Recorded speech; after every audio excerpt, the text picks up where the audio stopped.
What everybody? Welcome back to the channel where I go and actually review new streaming content and I go and actually give my recommendations up front. Then the hope is that you kind of stay tuned and I can go ahead and actually tell you exactly how I can with those recommendations. Today I got a treat for you. I'm going to go ahead and actually review Safe Space on Tubi with my boy Kevonstage.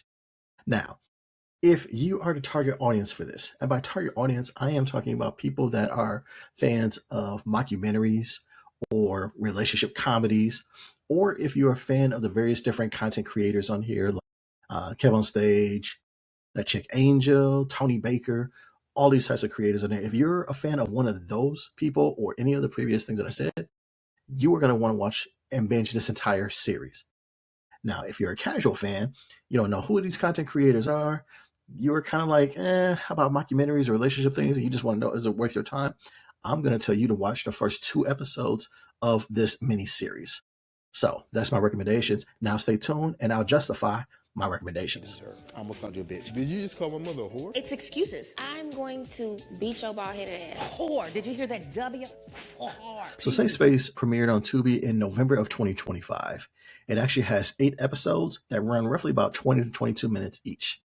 And it stars Kevin Fredericks as Dr. Fredericks and various different comics content creators as themselves.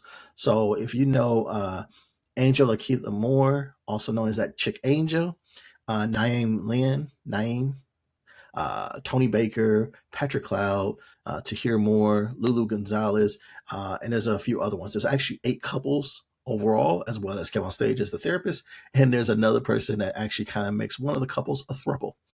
And you'll kind of see what that is about if you watch the series.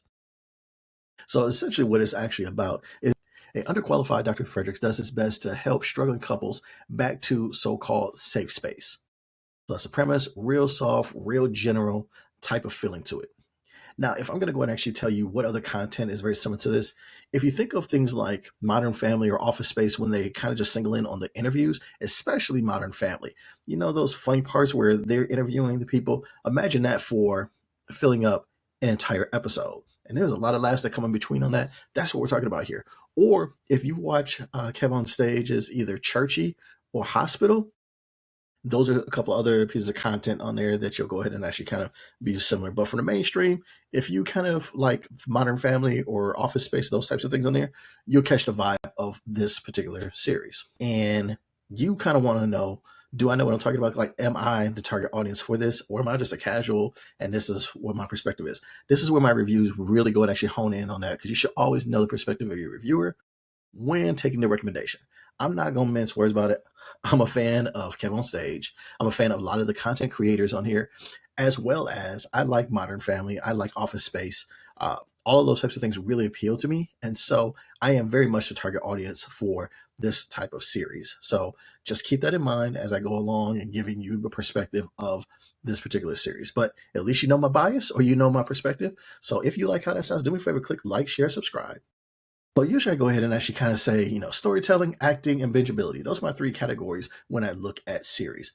Storytelling for here it's a little tricky because this is an improv comedy type of prospect. They come into it with general characters. They know the names of their characters. They know the general scenario. And then they just get to filming and they improv. I don't think that they had a lot of this scripted, right? So when you don't have things scripted, you kind of go wherever the story takes you and the situation takes you, what have you. And so for storytelling, I kind of gave it a B, just primarily because as they kind of tell the story, some of the stuff doesn't line up, or some of the where they go with it doesn't always make sense for the characters, the couples, and all that kind of stuff. But that's a very loose B because some of the places that they go are just crazy anyways, and it's hilarious to see them adapt, things like that. And honestly, if you go ahead and actually take the aspect of the stories don't go any particular place or what have you, just the fact that this improv sketch comedy is absolutely hilarious and it's top notch improvisation, what have you. But I give a little bit different grade on the improvisation versus the storytelling. I'm going to give it a B. For acting, I'm going to go ahead and actually give it A-. And that's because of the whole factor of these folks they're always improvising what their next line is. So the other person is reacting to what that person just threw out at them and reacting to it in well a way into their character, what have you. And I've given the acting an A- only because you can see a few times in there where they were ready to break character. They were ready to crack up and laugh and all this kind of stuff. And, it's the whole thing. That's what kind of finishes like a polished kind of Modern Family where they're not gonna crack versus this one where they weren't committed to the bit of just kind of being like, oh, this is a interview type of thing on there, right? If they wanted to commit to that, they could have, and it'd probably been like 10 times funnier from a visual standpoint. But I don't know if we would have got some of the same stories, ad libs, and things like that on there. So I am willing to do that trade off of them improvising and doing some crazy stuff on there, and we lose a little bit of like some of destroying the illusion and stuff like that. But I'm perfectly fine with that because they were cracking me up. The last part of what I go ahead and actually grade in series is bingeability. I don't know if that's a word. It probably will get added to the lexicon at some point in time because of the way that we consume content. But bingeability of, do you want to watch the next episode of a series? I'm giving this an A+ easy, hands down. This content is made for the way that we as consumers of content like content. Each episode 20 to 22 minutes long. So that's not even like the full range of like a typical network sitcom. That usually goes about 22 to 24 minutes or so. So it's shorter than that. And then within each episode, constantly we're cycling between the different 8 couples. You don't see 8 couples in every episode, but we're cutting through their different ones where you can go ahead and actually get a little bit of section of their interview and move into the next one. And you get some laughs. But if you're a person that you can't stay focused for more than like a couple minutes on something, whatever, this will be perfectly fine for you because it will crack you up. If you don't like a particular couple, their chemistry, whatever, no worries, because the next one's coming up pretty soon or what have you. So this is made for bingeability. A+ on this one, no notes, just loving that. Overall, if I summarize this particular series up, you are looking at the best of someone that understands content the way it needs to be done right now. Kevonstage, as I said, I'm already a fan of his, so I admit my bias up front, but he gets it. I mean, he writes books, he does stand-up, he does sketch comedy, does podcasts, all this kind of different stuff, right? And having a show like this where it is made for mainstream, different couples, whether you are in a long-term relationship, short-term relationship, you will find something funny or relatable in some of these couples because you've had these conversations, you've had these thoughts processes, right? You have a buffoon type of therapist that's trying to be the safe space for people to go ahead and actually get things out, and they're saying like some crazy, weird stuff, or stuff that's very relatable. In any situation, it's constant of and then this, and then this in the improvisation way that people do things.